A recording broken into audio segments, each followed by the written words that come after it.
Le 4e jour des championnats du monde de judo était celui des premières pour la France et pour Israël. L'équipe masculine israélienne court après un premier sacre depuis des décennies. Sagi Muki pouvait-il devenir le premier homme à remporter le titre mondial? Dans le mythique Nippon Budokan de Tokyo, le numéro 2 mondial se ferait tout en maîtrise un chemin dans le tableau des moins de 81 kg. La pression monte, mais Muki reste appliqué. Il remporte sa demi-finale par Waza-Ari et file affronter le Belge, Matthias Kass. C'est à l'Israélien que la finale sourit. Muki, plus puissant, marque rapidement Waza-Ari. Il scelle la victoire dans la foulée avec un Seoe Nagi parfaitement synchronisé. C'est rapide, c'est beau, ça marche, c'est de l'or qui lui est remis par le président de l'Association mondiale des fédérations internationales de sport, Raphaël Lecchiuli.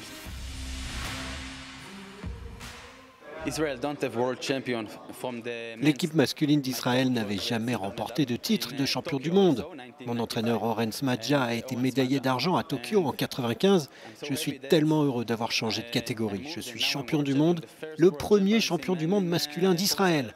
C'est un moment très spécial pour moi et pour mon pays. Je suis très fier d'y être parvenu.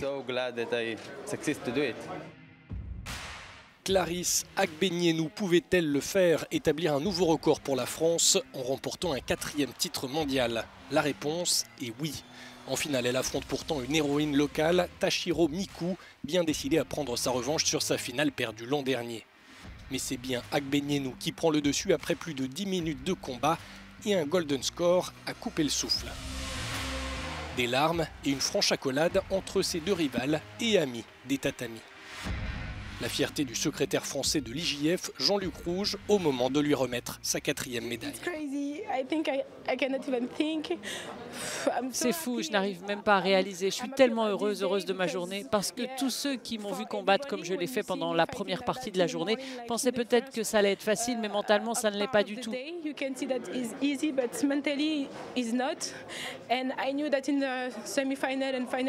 je savais que les demi-finales et la finale seraient beaucoup plus dures. J'ai gardé du carburant pour passer les quarts et les demi, mais la finale était folle, vraiment folle.